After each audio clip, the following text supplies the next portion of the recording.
My name is Wesley Brough. I'm the Cabo Surf Caster online, and this is the Rowland podcast.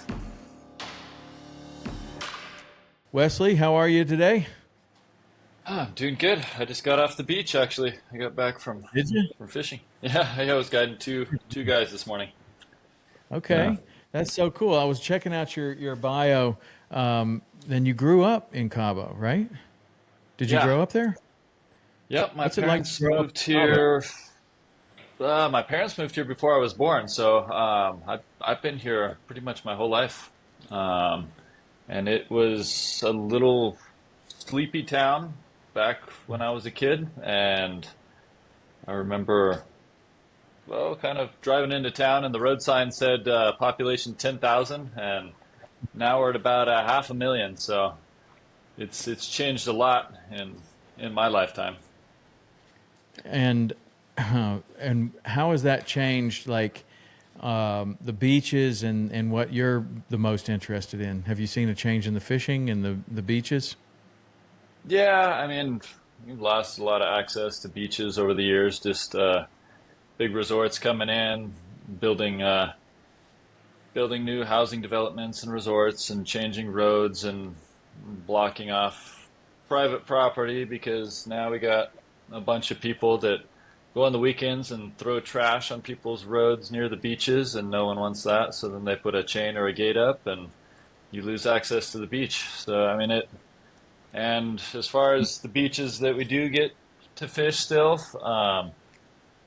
oh, I mean, the fishing's still good, and it's seasonal, but now we have a lot more people doing it.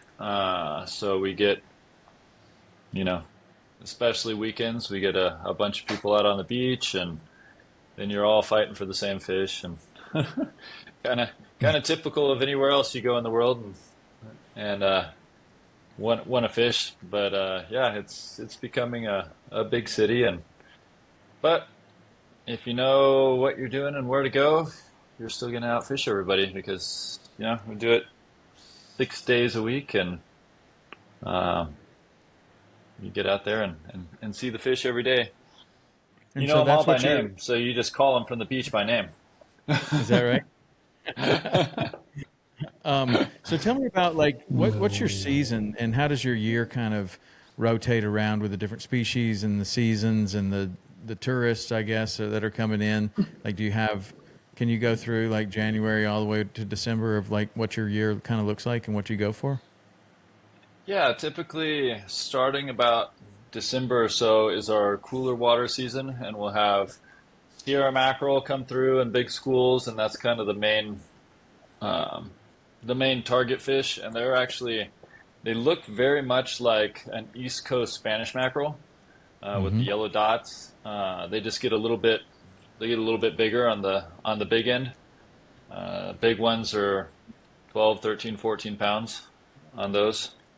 And the Sierra mackerel are actually really good eating. So that they're some of the best eating. So I mean, as a comparison, the real white meat, not fishy at all. If you were to offer me a Dorado or a Mahi or a nice size Sierra, I'd take the Sierra. I mean, that's how good they are.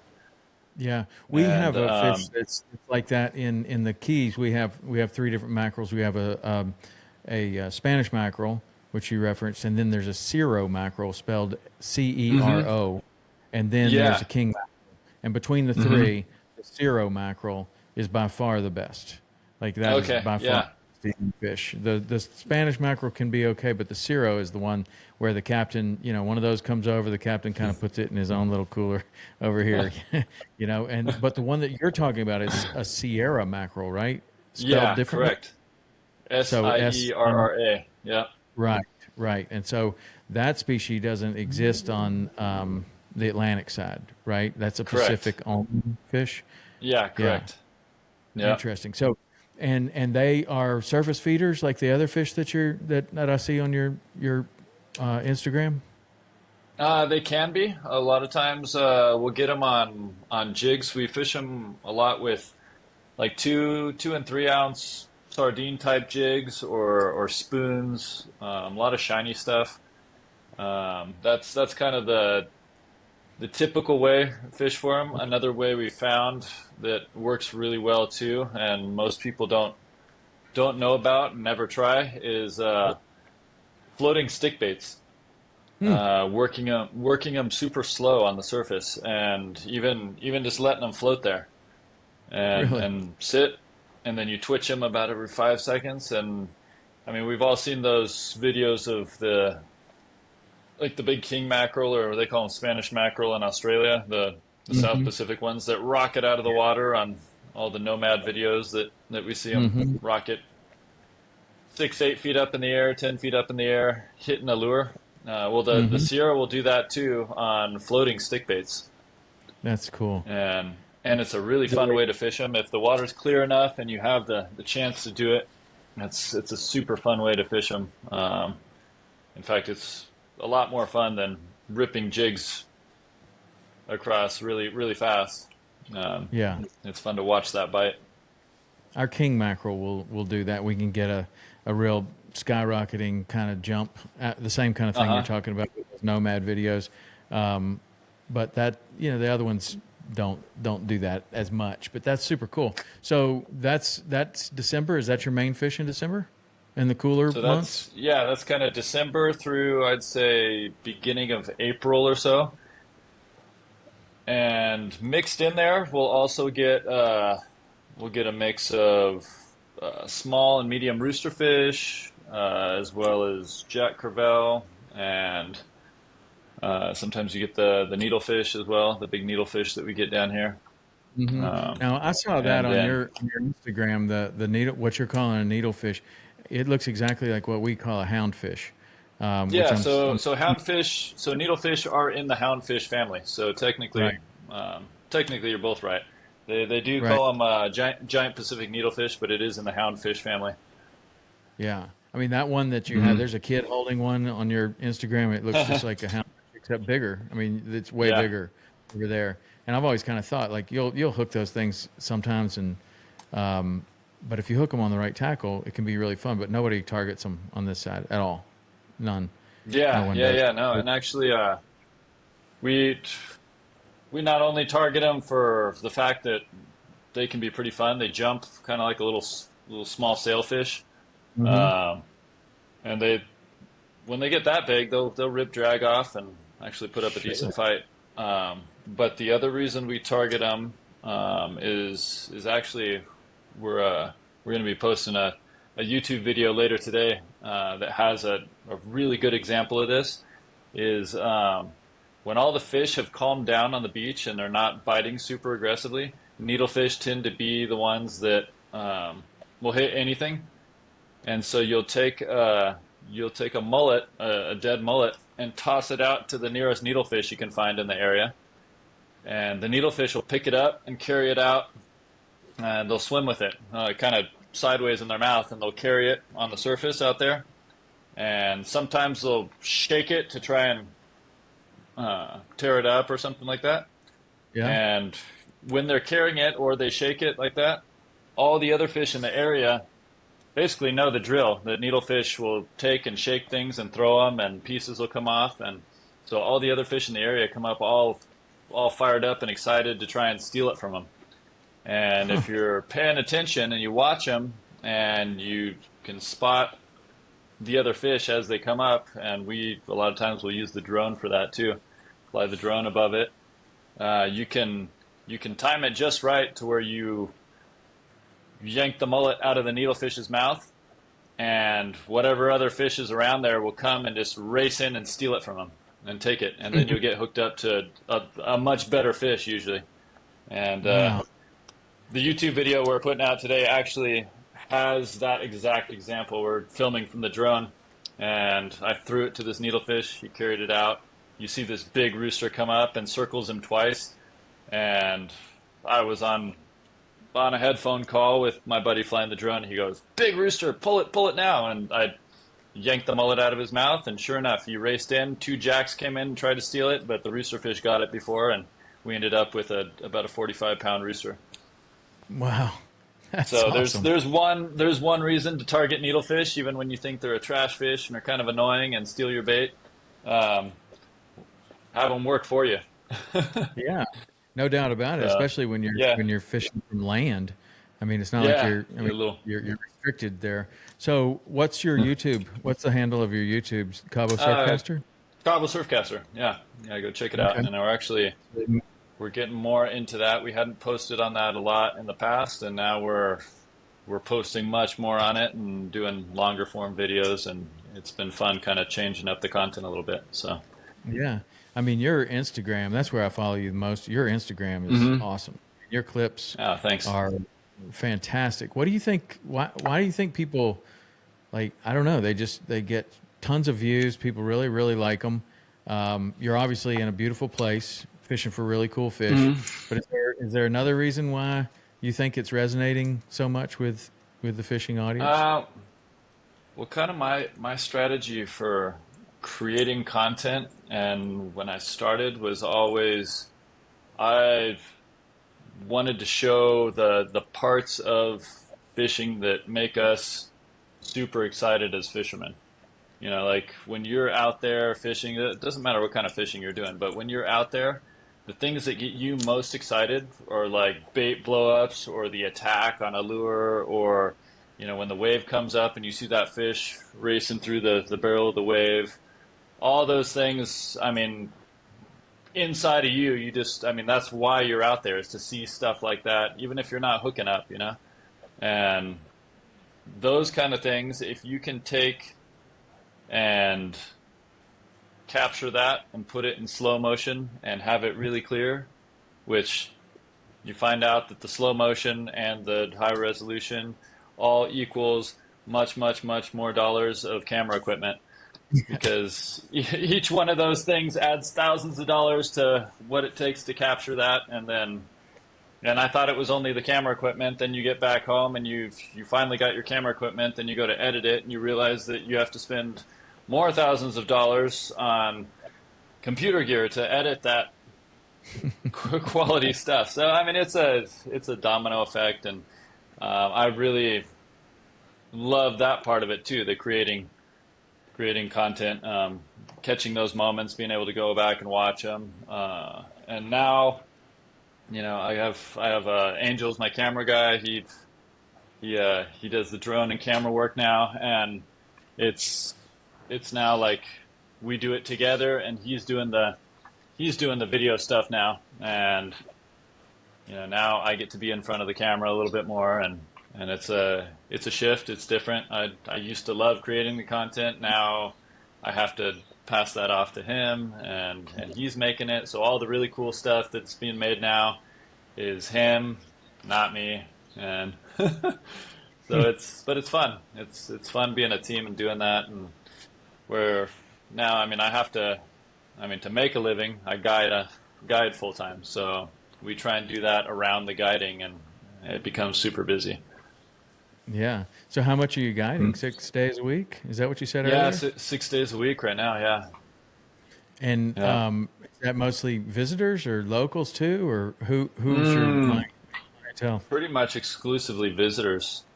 Mm-hmm. Yeah, I mean, yeah, we have a revolving door of tourism coming in down here. I mean, we get more than a million tourists a year coming through Cabo. So, Yeah. So um, what's your program like with somebody calls you, they may have found you, they probably found you from social media or maybe mhm. word of mouth or something like that, but they get to Cabo and they got a couple days booked with you. What's the program? So right now we're meeting at 4:30 in the morning, and we're Nice. fishing until 9:30 to 10:30, depending on kind of where the bite's at in the morning, what it's looking like. Today we're out till about 10:30, and we're standing around waiting for just one more blow up, one more bite. You know, it was a little bit tough later in the morning. We got our we got our fish early. Probably in the first 40 minutes we were at the beach was when we got our good fish this morning. Um, That's awesome. And what's and happening right now? We got through April, and then mhm. what happens in the warmer months as you go into the summer? So as we go into the summer, we start like about the end of April. we'll get I don't know if you've seen posted any of the big Cubera snapper that we get Yeah, down I was here. going to ask you about that because that's a fish that Yeah. looks and seems exactly like our Cubera snapper that we have on the Hmm. on the Atlantic side. And there's only a few. Jack Crevelle's another one that seem to be exactly the same as the fish that we have on the Atlantic side. But then you have other fish that are different. Well, I guess Hmm. dolphin too, like Mahi. That's another one Yeah. that's And, the same. interestingly enough, the species on both of those are separate species. So like Really, yours are Atlantic Cubera snapper, and it's a different species than the Pacific Cubera snapper. They look similar, very similar. they do look similar. I was going But to ask about the behavior because it looks like you're catching them on plugs, like surface yeah, yeah, plugs. yeah, That's we'll get awesome. them close in, out of the rocks.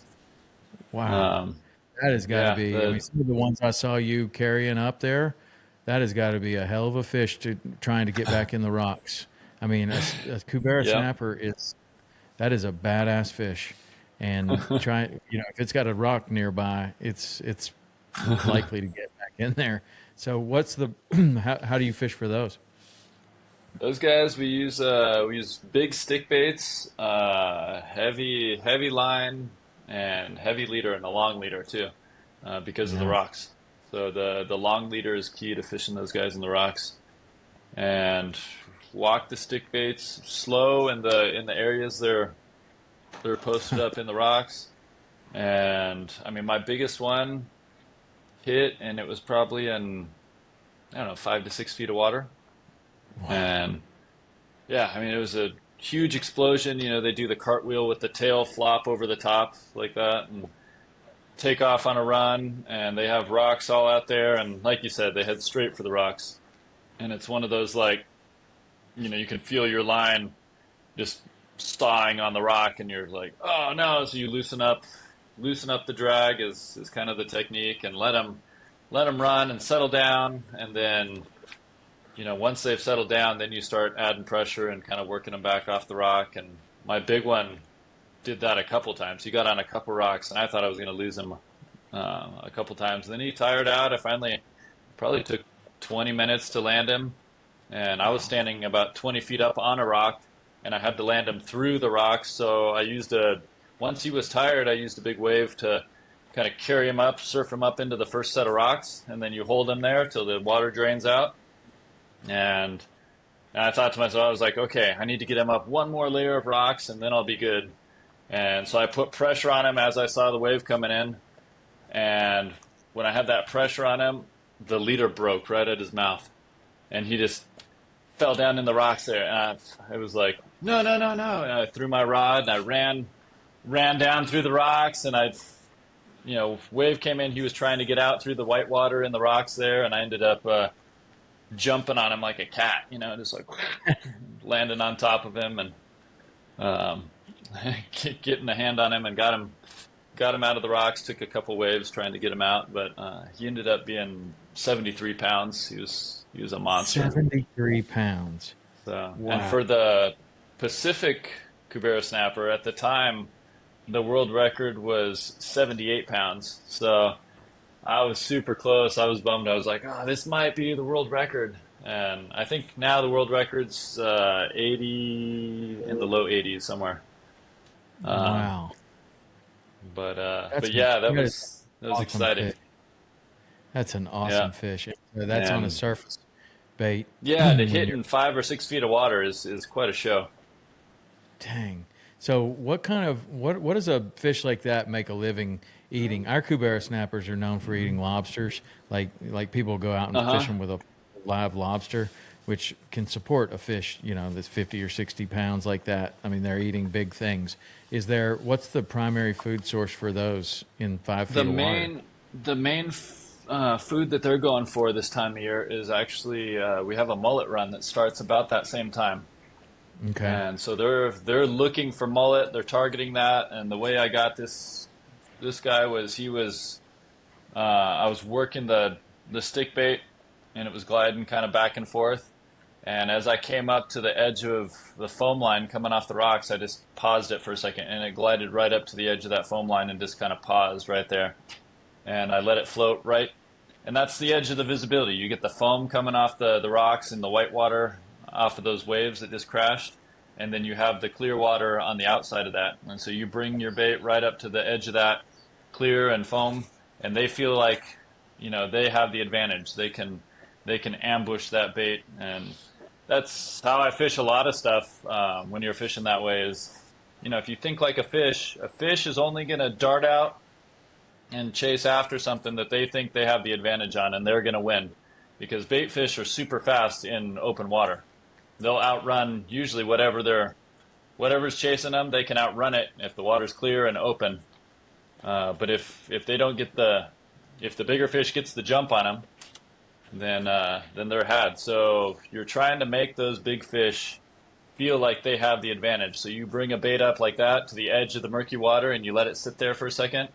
It's kind of communicating that, the bait fish is unsure where to go and is kind of lost. He's on his own, and the water's murky and not going to see the predator coming. And that's exactly the position you want to put it in. And as soon as it stopped at the edge of that line, it was a big explosion, just boom, out of nowhere. And, he wouldn't have gone for it if you had left it out in the clear water out there. That's cool, man. Yeah, That's a couple things to think about while you're going for fish. And I think that works for just about any kind of fish. Well, yeah. I believe that to be true. And also instead of like plopping something in front of them, I always often think about like try to put it somewhere to where the fish feels like it discovered your lure, your bait, or your fly, or whatever. Like it doesn't just crash in on them right ahead. Sometimes that works, obviously, or sometimes it could crash behind them and they turn around. But if you can kind of put it just outside of where their vision is, and then they are like, oh my God, I can't believe how stupid that bait fish is right there. I'm going to crush that, as opposed to like almost like more like thinking about it like a cat, like you're playing with an old cat, like a kitten. You can get them to play with anything, right? But an old cat, that's tough to get them to get off the couch and come after something. You got to like create some kind of ambush. All right, so we're in the summertime and you're fishing for the Cuberas. When do the Roosterfish start? So they show up right kind of. They overlap a little bit. So you get the Cuberas will do like end of April, May, beginning of June, and then they're moving out. And the Roosterfish will start about mid-May. Okay. And here, I was actually going to show you something before we got away from the Cuberas topic. Something interesting here. Just so you had an idea. We use there's like a typical stick bait we'd use, something along those lines. That's about an 8-inch one. This one's a floater, and it'll dart side to side. Here's the interesting part. That's what they're coming at him with. That is so awesome. When I said it's a badass fish, I wasn't kidding. Yeah, they're just. That is a mullet crushing machine right there. Yeah, they destroy your lures. No doubt. When they come up and hit it, they have so much force in that bite. They'll punch holes through solid lures. Like any of the hard plastic stuff, they'll go right through it. You'll just have it looks like a pencil marks through it. Mm-hmm. And so most of your plugs are plastic, or you use wood plugs? We use both. I'll use both. A lot of stuff is like this is a polyurethane, like a really hard polyurethane with about 6 layers of epoxy over it, and it holds up on the rocks. It holds up on everything, but nothing's gonna hold up to those. It's like a vice with teeth. It's. But is that the 70-pounder that you was that the jaw from the 70? This one was about a 50-pounder. I have the 70-pounder. It's in about 3 pieces. I haven't put it all together and assembled it yet. But it's pretty wild. And the cool thing about these teeth is the 2 main ones they're permanent. they're permanent fixed teeth in there. They're like welded to the bone, so they don't break off and grow back. They're the ones that they originally started with, and they just keep growing bigger and bigger as they get older. But the other thing is you don't have to use wire leader with these things because the teeth are round. I mean, it's like a pencil. They don't have any edges on them, so the leader falls between the teeth and doesn't. They don't cut the leader with the teeth this way. Yeah. Are you having to use wire on the mackerels, the Sierras? Well, yeah, they would go through whatever kind of any size monofilament that you would Yeah. use, but you miss a lot of bites by using wire. So Huh. we use 100-pound mono or fluoro, Mm-hmm. and 9 times out of 10, the way they feed is just their pattern of feeding is running through a school of bait and biting off. They use speed, so they run through really fast and they bite off the tails of bait fish, and then they circle back around and pick up the pieces. So if Mm-hmm. you're not using lures this big, but if this was a jig and smaller, and you're ripping it super fast, what they're going to do is run in as fast as they can and try and immobilize that bait. So they come up and swing sideways and try and whack the tail off, and then they get that hook sideways in their mouth like that, and the leader is out here. Mm-hmm. So 9 times out of 10, they miss your leader, and every once in a while you'll lose a jig to one, and he just like fully goes for it, and it's an instant gone. Yeah. You come back with a little curly cue at the end of your line, and that's it. Yeah. But Yeah. but I've always thought it's better to get all the bites and not worry about the fish being leader shy and losing a lure here and there than missing bites because you're fishing wire leader and trying to save every single jig that you have. Right. Right. And they're that sensitive. The water's super clear where you're fishing those, or Yeah, it can be. They just don't like the steel. They don't like the dark the steel leaders. And another tip for those guys is don't don't use swivels, or if you're going to use a swivel, use it down at your lure down here. 'Cause if you mm-hmm. use a swivel up on the line, what happens is you get a fish on, they run through the water super fast, and it rips that swivel through the water, making a bubble trail. And the whole school of Sierra comes chasing after them because they think something's up. They see the bubble trail and they just bite your line, and Yeah. so you lose them like that too. If Yeah. all the new guys that come out on the beach always rig up with the swivel at the top of their leader and down, and they're wondering why they're losing fish or losing everything. Yeah, I But mean that happens. That happens on our side too. With yeah, anything making a disturbance in the water, they'll snip at it, and it's literally like a pair of scissors. Like just hmm snip, it's gone. Okay, so yeah. now we're in June, and the roosters are Now in starting to show. June, Is that your favorite time of the year, or like are roosters your favorite fish? It seems kind of like you have kind of a yeah. I soft. mean yeah. Everyone wants to catch a roosterfish. I mean I'll get 20 emails a day, and my dream is to catch a roosterfish. Is kind of how the story goes. So they are, and they're super fun, and I would say personally the thrill of the challenge of the Cubera fishing, because they're a way more challenging fish to land. They Yeah. might be one of my favorites. Um, Roosterfish are a close second. I mean they're fun, but there's not a lot of risk when you hook into those, that you're going to lose them or they're going to break you off. I mean, once you get them, you get them. The hard part is getting them hooked. Mm-hmm. Um, so, because they're so focused on the bait a lot of times that you have to be a good cast. You see it happening, you got to put your lure in there while they're going. And yeah, once you get good at that, then it's not too hard. Then it's finding them is the challenge more so than getting them to bite. Yeah, basically, I mean, kind of. I guess with any fish, find the bait, find the fish. So you find the big schools of mullet that are migrating through, and they're on certain beaches, certain times of year, other beaches, different times of year, and you go and you show up at that school, and if you're the right time of year and all the bait's there, the roosters are going to show up. That's cool. So tell me about the roosterfish. It seems kind of, I mean, it seems like it's a jack. I would imagine that it's in the jack family, right? They thought they were in the jack family for a lot of years. They actually had them in the They're same not in the family, jack and family. they're not. They have them in their own family now. Okay. And one reason being they found, started studying on it and found they have two swim bladders. Wow. So they're not, and their tail is round. You know how jacks have that keel in the back? Yeah. All the ones in the jack family have that keel in the back where it's kind of sharp on both sides, a little bit like Well, that. the permit And doesn't. The pompano doesn't, but yeah, but the that's in jack. the pompano family. Yeah. Okay. Yeah, permit would be in the pompano family and not a proper, not in the jack family. Okay.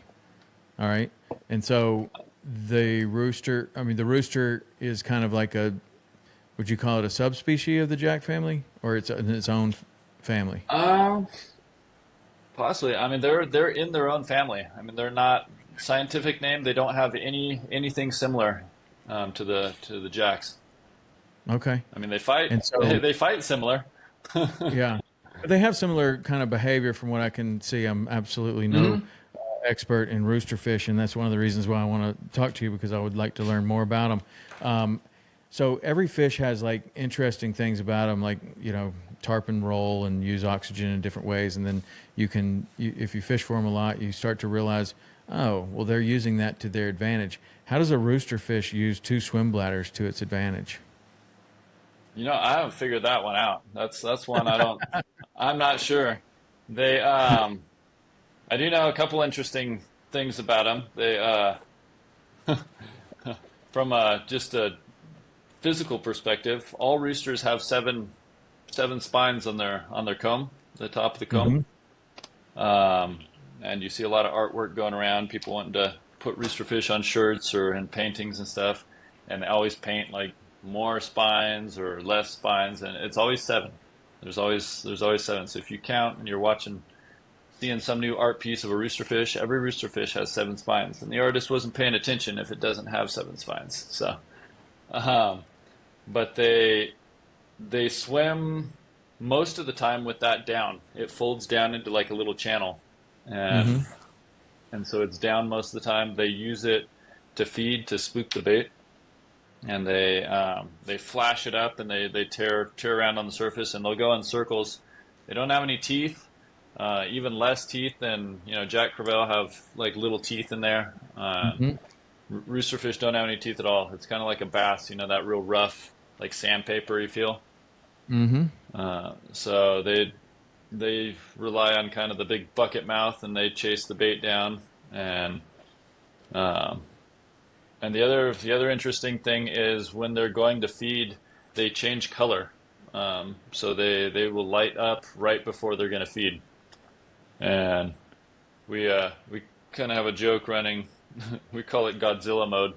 You ever seen like the Godzilla movies when he's about to like fire off the laser beam or whatever? Um, all of his spines like light up going down, and like when it lights up all the way to his tail, he like fires off his beam. Well, the roosters, they'll circle a school of mullet, and they'll keep circling it, and you're waiting for them to feed and like chase through the school and single one out, and that's when you got a chance to hook them.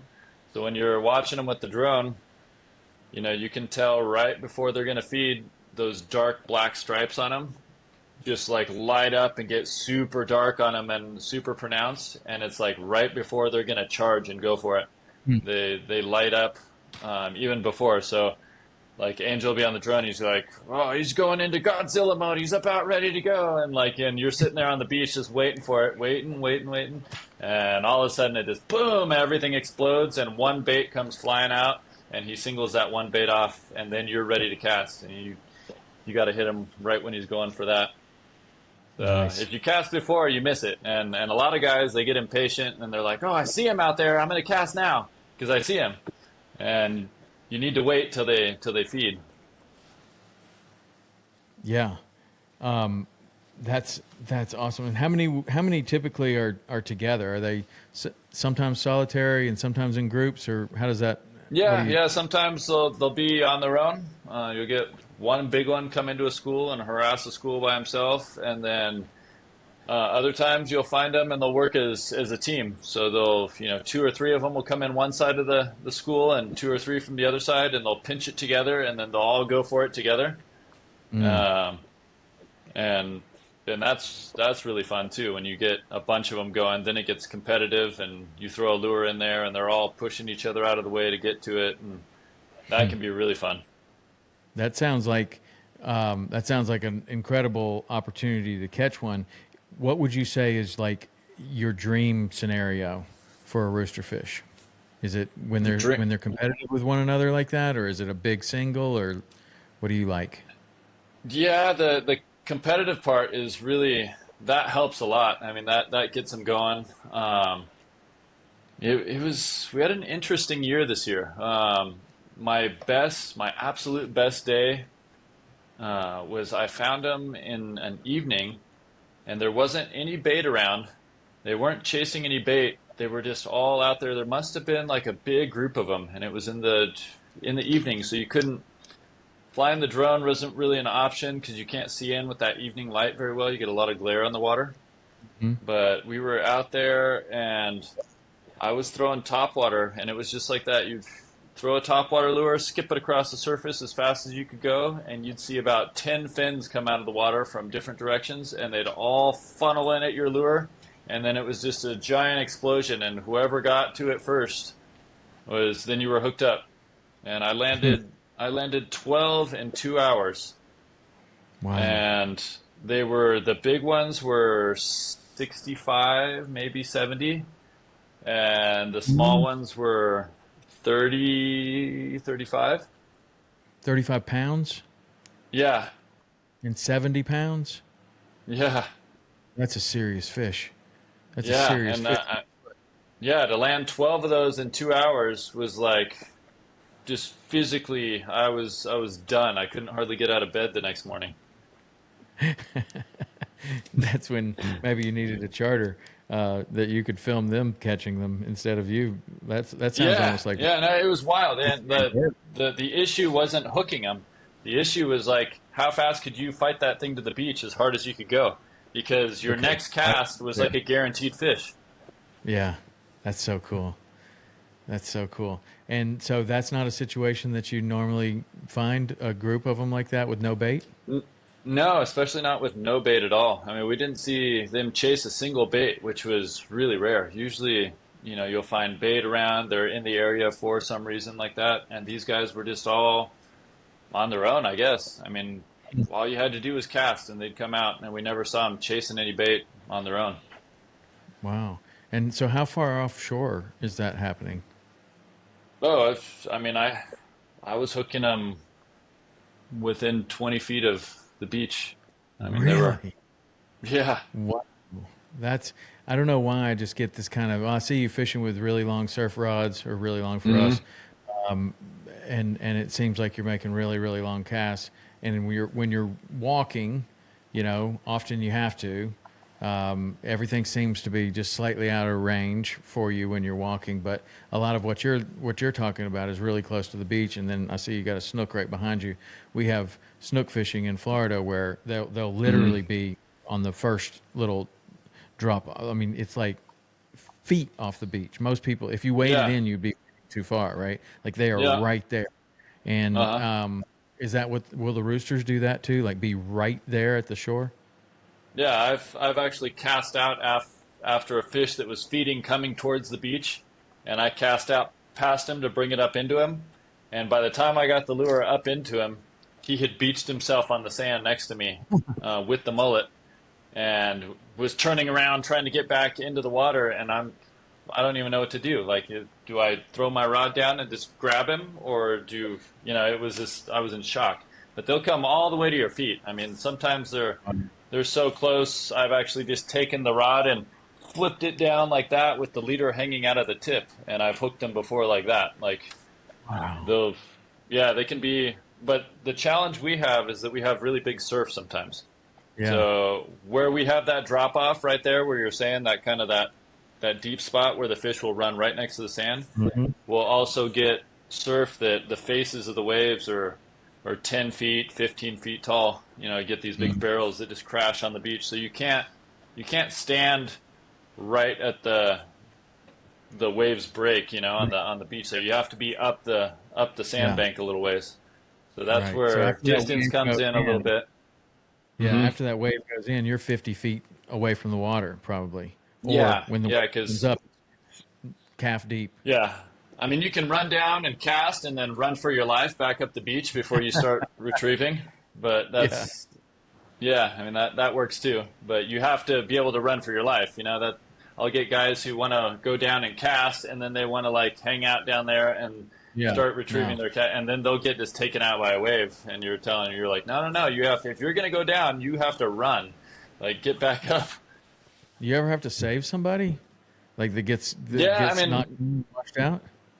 Uh, you'll have guys get knocked over every once in a while, but usually in a morning of big waves, they'll get knocked over once and they learn their lesson. And when the waves are big, I'll tell them in the morning. I'm like, okay, here's safe, there's not safe. If you're gonna be down there, you gotta run back, and you can tell everyone all this stuff, and then turn around and they're doing exactly what you told them not to 2 seconds later. And a lot of times when that happens, the my go-to is I'll be close to them, close enough. I know I can get a hold of them if I have to, and I'll wait for 5 minutes, and in 5 minutes, almost guaranteed they'll get taken out, wiped out by a wave, and then be like, yeah, yeah, yeah, no, you want to be up the beach up here, and I'm then they gonna go, do oh, that. well, I wasn't afraid of being wet, but man, the water it's got power, and I'm like, yeah, it's Yeah, it's a ton power of water, and the yeah. temperature for somebody coming from the east coast of the United States is surprising how cold the water is there. I mean, what's the general Uh, it temperature It of can your be water? the summertime. It's warm. Today it was 86 degrees. Really, Um, 86. yeah. Hmm. So when it gets warm like that, is that when you start seeing the mahi and and other fish that come towards the beach? The mahi, back to kind of our seasons. The mahi will be after the roosterfish and the mullet run will come in the fall. So then we'll get really clear water come in, and it's like the blue water from offshore. We'll push into the beach Mhm. down here, and we'll get ballyhoo and flying fish will come into the beach. Wow. And that's when the mahi will roam from the blue water out further, and they'll push up all the way into the surf, and we'll start getting them, hooking them from the beach, and that's you get just that purple blue water, really really clear, and that's like starting about the end of September, October, November, December, and sometimes they overlap into January, and the water is usually for those guys, it's usually around anywhere from 78 to 84 degrees for the mahi. Okay. Okay. And so, how do the roosterfish overlap with the mahi? Like, when do they kind of start? Not you're not They fishing for don't the. the big ones don't overlap with the mahi. We'll get like small and medium ones in the fall that overlap, and they're like in the anywhere from 5 to 15, maybe 20 pounds would be a big one for that time of year for roosterfish. Okay. Okay. But more numbers of them. So you'll catch them on topwater, blind casting on topwater, not in schools of mullet because there's no mullet around that time of year. You'll blind cast for them, and you'll have sometimes 6 to 10 of them come in chasing your lure at once, and they're all anywhere from 5 to 15 pounds usually. Okay. So, one of the things I wanted to know about the roosterfish is like with jacks, permit, trevally, fish for all of those, and some of them have more. Some of them are more wary than others. The permit can be extremely wary, but the trevally also can be extremely aggressive. But it can also be an extremely wary fish. Does a roosterfish have that side to it where they can be super hard to approach, super hard to get a lure or a fly or a bait in the water with them? Like, do they get super spooky sometimes? The times that I've seen them where they're spooky is usually up on the East Cape where the water is shallower and clear water, so you have more of a flat scenario, kind of like you guys are used to seeing in Florida. Mm-hmm. Um, and you have that really clear water that's shallow. and then they start getting scared of bigger presentations, bigger lures, and that's where the fly guys get them a lot. You get fly fishermen targeting roosterfish. That's all up on the East Cape, and where conditions are, the waves are kind of negligible. Little small ankle waves, and that real crystal clear water, and they will be spooky with that. That you have to like finesse them in that. Over here, the frustrating thing that we'll get with them is sometimes you run into them where they will follow your lure and not bite it, which is Oh, that kind of that gets frustrating after a while. You'll see them turn on it and they'll follow it all the way in, and then they just turn off. Like they're lazy. They're not even excited to chase something. You're trying to get them excited, and they just don't want to come up and chase it. and you think that's like sometimes we can associate that with a full moon or something. Some people say, oh, they've been feeding Yeah, all night or something like that, and it seems yeah. A to lot of make sense. times it's tide related. Right. What's the most aggressive tide for the fish that you like? Usually the tides that I prefer fishing are around a full moon or a new moon. That Mm-hmm. way you have more pronounced tide swings. The highs are higher, the lows are lower, and usually if you can line up one of those extreme high tides with first light in the morning or last light in the evening, it produces a you know, really good bite. You'll get them feeding more aggressively on fish and will take your lure kind of without hesitation. And so those are the better That's times. cool. Half moon is the worst. Half moon's the worst. Not a Yeah, lot of water moving, and yeah, they get kind of sluggish then. yeah. Okay. So one of the things that you mentioned earlier is that when you were a kid, there were 10,000 people that were living in Cabo, and there's Cabo San Lucas, and then there's what's the other city there that San Jose. San Jose. Uh-huh. So Yeah. where do you live? Which one of those do you live in? Cabo San Lucas? I'm more in Cabo San Lucas. We're just out of town, Cabo San Lucas side, and so I guide out of the Cabo San Lucas side. Okay. And then, Mhm. so one of the things that we always have to kind of balance, and it's kind of a funny thing, is social media and fishing pressure. And so Mhm. you're obviously fishing a lot, you're guiding a lot, you're shooting a lot, and you see that there's a lot of people, and like right away, you mentioned that there's more people on the beach. Like, where's the balance there for you, and or do you think about it? Has it become a problem enough to kind of think about like what's the Yeah. balance?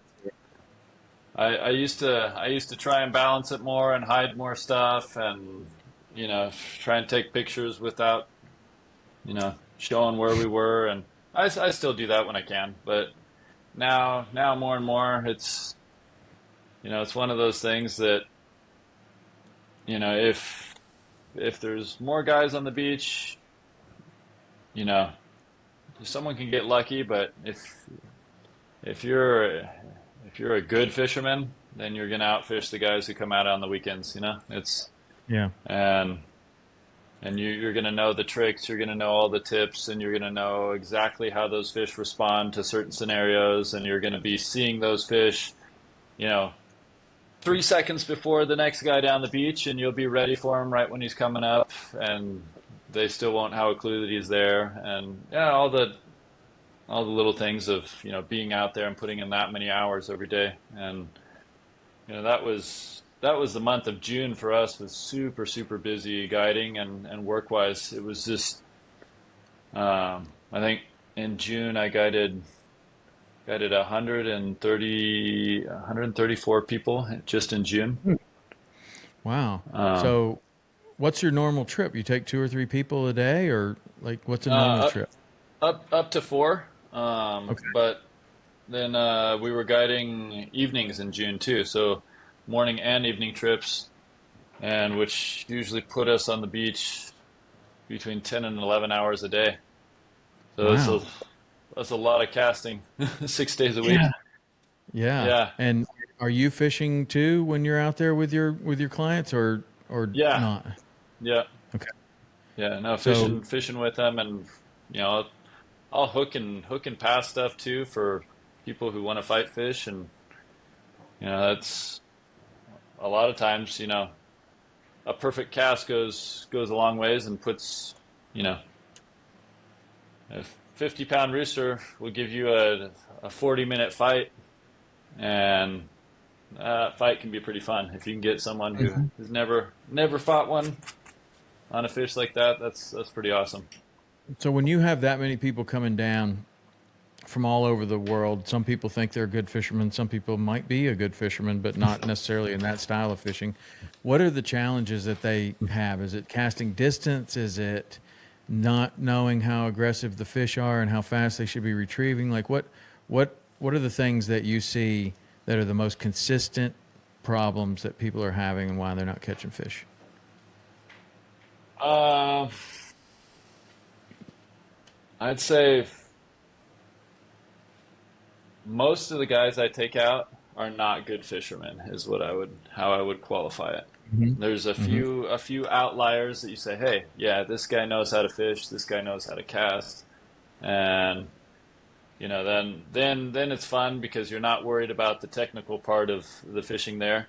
Then it becomes how good are you at what's your instinct like for looking for fish? You know, on a beach, you get out on a beach and you know, you've been out on the beach before and seen when bait gets chased and what it looks like, and you know, you see how the bait starts moving in the water, and it makes you walk to the left instead of to the, you know, walk away from it to the right, and you know, it's just, you know, fisherman's instinct with people at that point, and some people are just 100% clueless, and there's no helping them, and you've been around those people. I mean, we all have. You know those people. It's like you're not a fisherman. You might like the idea of it, but there's, I mean, you're you're not. You know, it's just Right. I mean, they're completely oblivious to anything that's happening. I've had guys where, you know, 500 mullet will fly up in the air in the morning in front of them,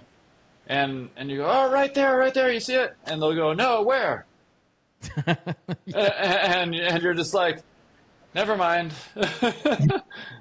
and and those are the people that, you know, I'm going to be hooking a fish for and passing it to them and go, here, fight this in, you know, and you know, are the people who are never going to have a chance because they can't pay attention to even what's going on around them in Right. the ocean, you know.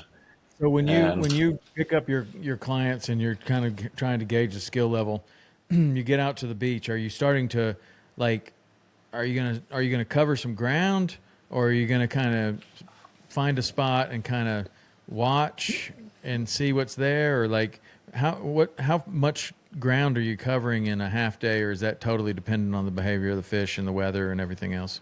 it pretty much is all dependent on what the fish are doing. But like today we tried two different beaches because the bite died down after the first hour and a half or so in the morning. So we tried another beach. Sorry, and the other beach looked way better conditions wise, but there was no fish. We couldn't find any fish on it. We flew the drone, looked for fish, and still no fish. So we went back to the first beach, and we just covered more of that initial beach. And that beach was it's about 2 miles long. So we drove the truck up and down the beach and found little pockets of bait um, that were tighter than other pockets, and ended up working those for a little while longer and trying to get bites there. So we'll cover. Sometimes we'll cover beach in the truck when the fish are just moving and feeding and moving and feeding. You know, I don't know. I usually get done with the end of my day, and my average steps are somewhere from 15 to 20,000 steps on my watch a day. So I mean that, you know, we do You're cover a lot definitely of covering ground running something. around. And are trucks allowed on all the beaches there, or some beaches are not allowed No, for the? some of them are better for having the trucks on than others. Theoretically, in Mexico, you're not supposed to drive your trucks on any beaches, but they don't enforce it. So, yeah, it's kind of the closer to town you are, the more people try and kick you off the beach, and the further away, no one really cares. So, um, yeah, we get away with what we can, and it's yeah. So a couple of times you've mentioned that the fishing, your program is like 4:30 in the morning to 10:30, and then you're Hmm. also fishing in the evening.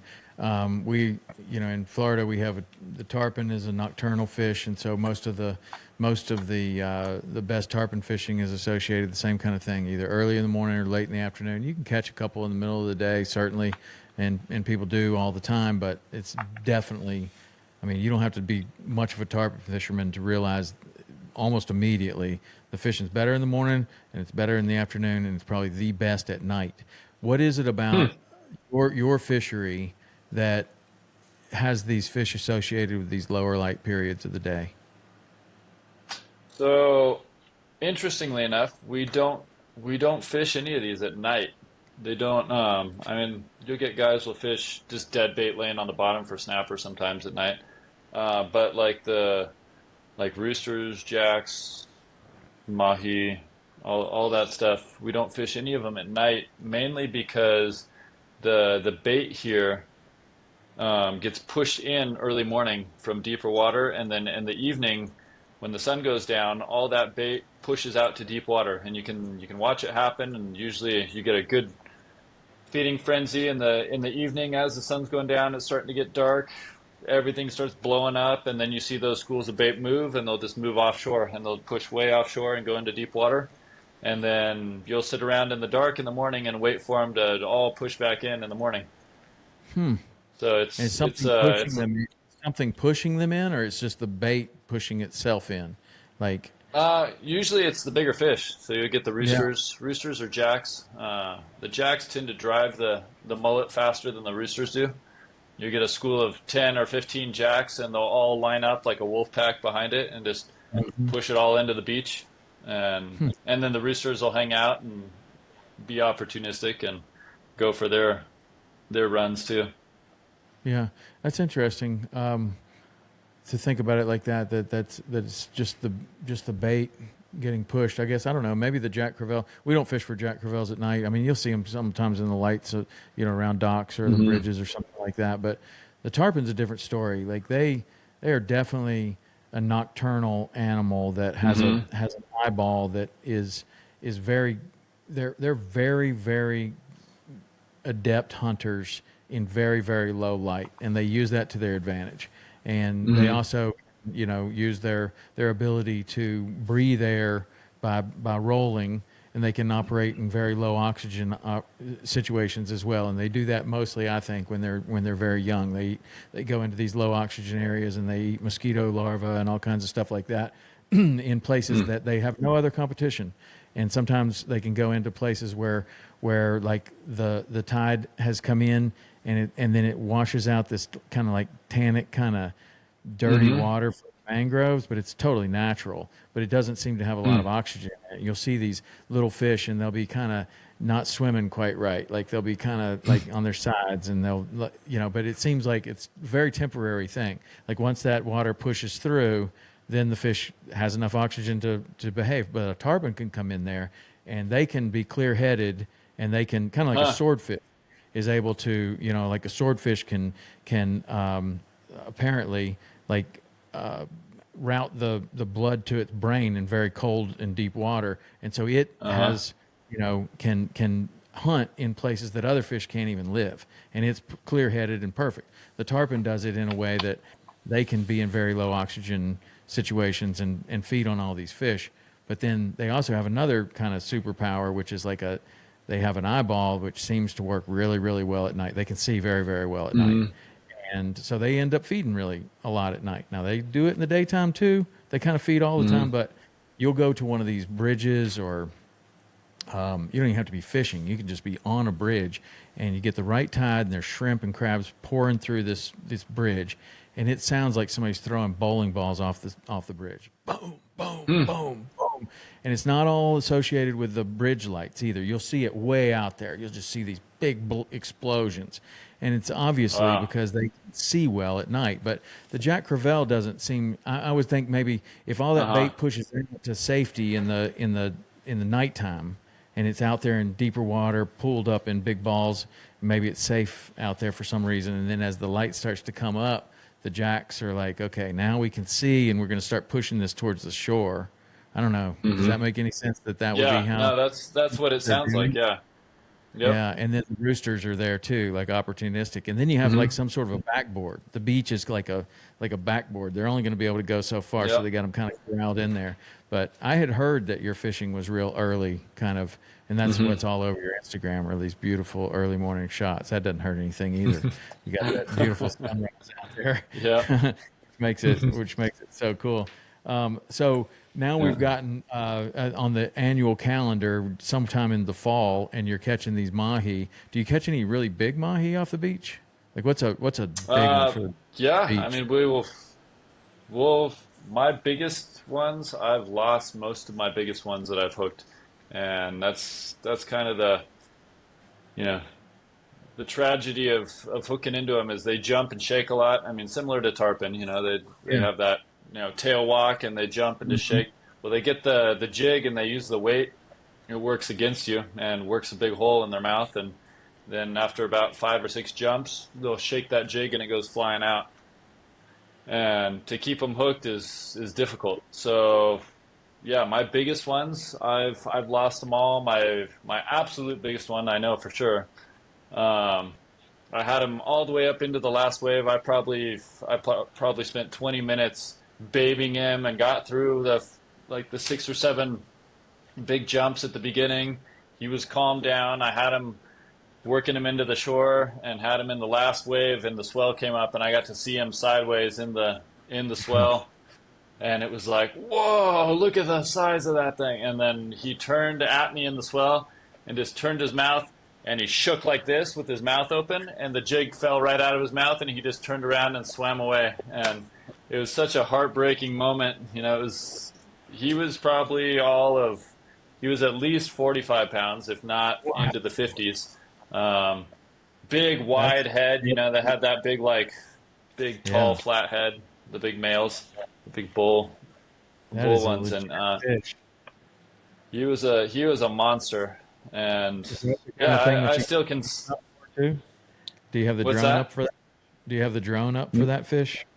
That one we didn't. That one was back before I had Angel working with me.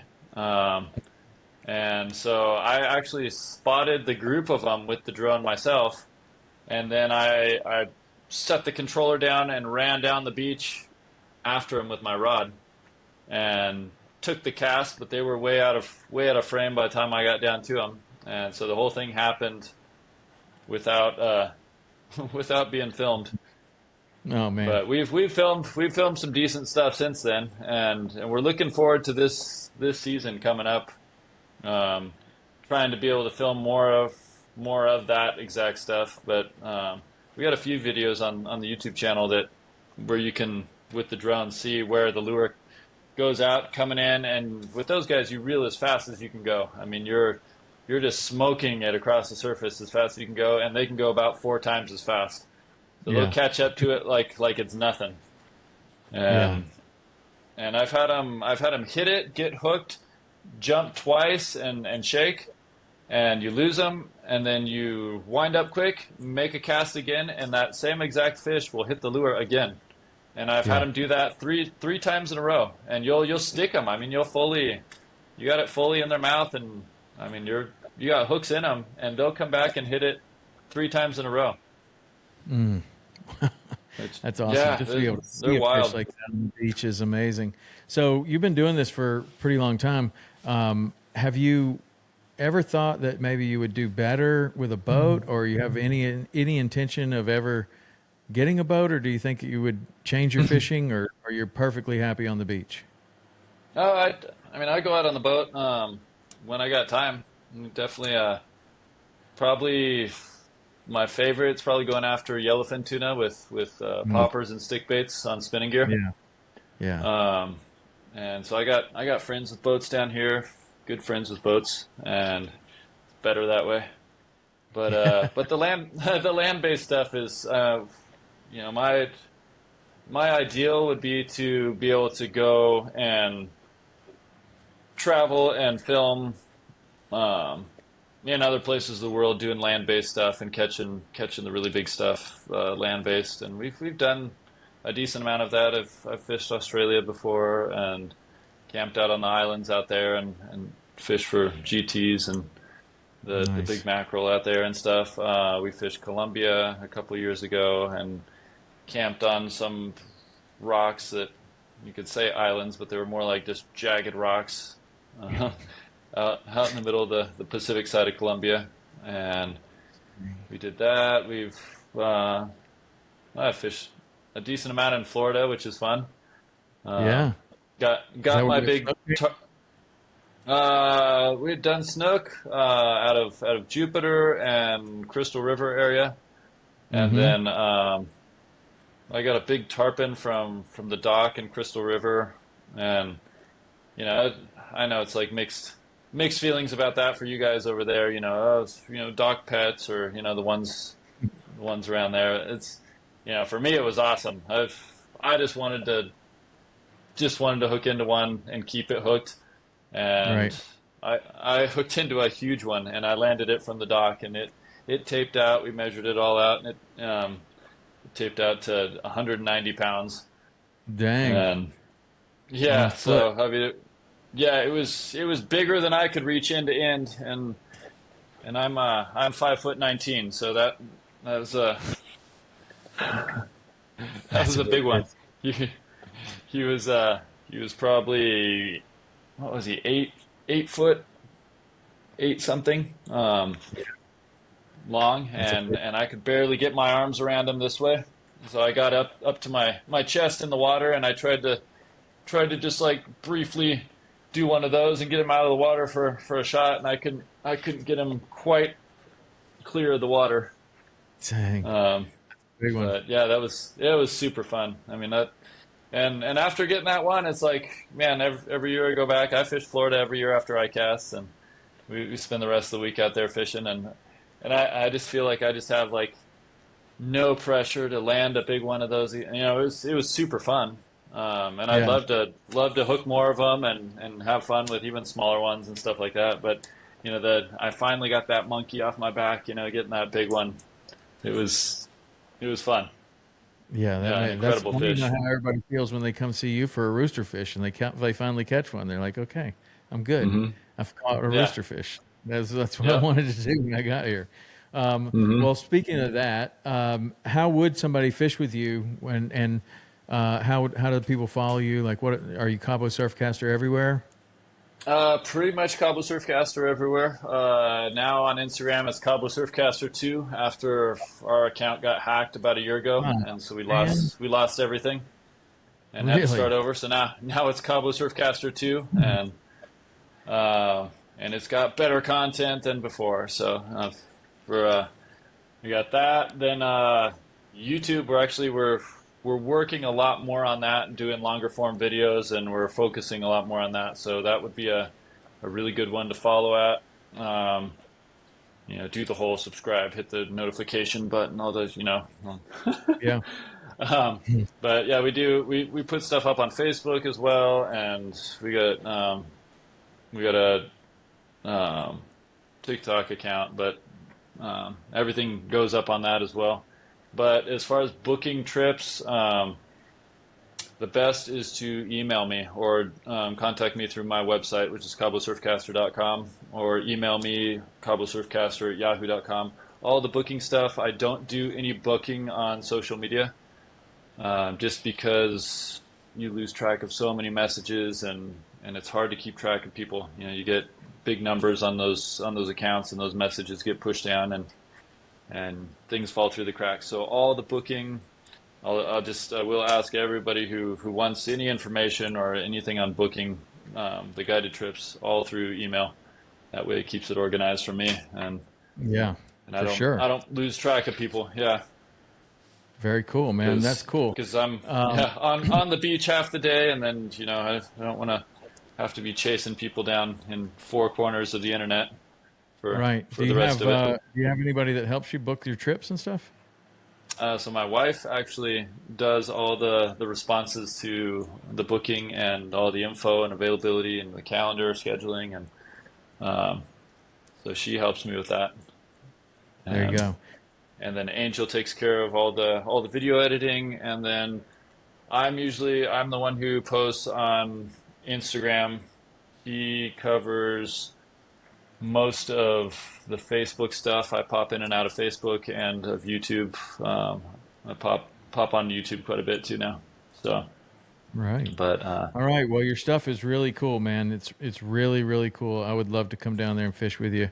Um, I don't know what the best time of the year. If somebody, I mean, sure people ask you all the time, but if I were to pick yeah, the time of the year to come down there and fish, what would be your top time for somebody that knows how to end of fish? end of May, beginning of June, or end of June, beginning of July. Okay. There's And there's that's a spot there's a spot about mid-June that the water gets super cold after we've already had warm water, and it kind of ruins the fishing for about a week, about mid-June. And that's a hard one to predict. Sometimes it's a week early, sometimes it's a week later, but it's sometime in the middle of June. So usually I'll push people to come end of June to be free of that, or end of May, beginning of June. okay. All right. Well, my wife likes Cabo, so we will definitely go there, and I will call you well before and make sure that I try to miss that 1 week of cold weather. But yeah, man, I'd Absolutely. love to come down there. It's a really cool way to fish, and certainly some of the species that you're catching I'm not familiar with. I'll be one just like everybody else. I want to catch the roosterfish. I don't need to catch a lot of them. I just need to catch one of them. Then we can try Yep. whatever else. But Nah, you'd have a blast. yeah, well, I really appreciate you coming on, man. It's great to get to know you. Sorry I missed you at ICAST, but at least we got this done, and we will get together either in Florida or in Cabo one of these days. Yeah, for sure. One of these days, I was running around ICAST kind of like a chicken with my head cut off, and I think the only Me reason too. I ran into Rob Chapman is because we were looking eye to eye around the show. Yeah. He's Are a you Rob? he's a tall guy too. Yeah, Yeah, yeah. I was gonna. I'm actually I think I'm an inch taller than him. Okay, so you were a head Yeah. taller than everyone else there. Oh yeah, Yeah. no, it's funny. There was a few guys. There was one guy at the show for sure that I was a head taller than me, which was crazy. I walked by him and I think I saw I him. looked up at that guy. Yeah, he had to be over 7 foot. He must have been 7'2" or yeah, I seven think I three. saw him. I saw Yeah, one guy that fits that description. One really really tall guy, really and tall guy. Yeah, yeah, really tall. doesn't happen Uh, too often. I'm not looking up to people too often. well, Uh, it helps you throw that big surf rod, I guess.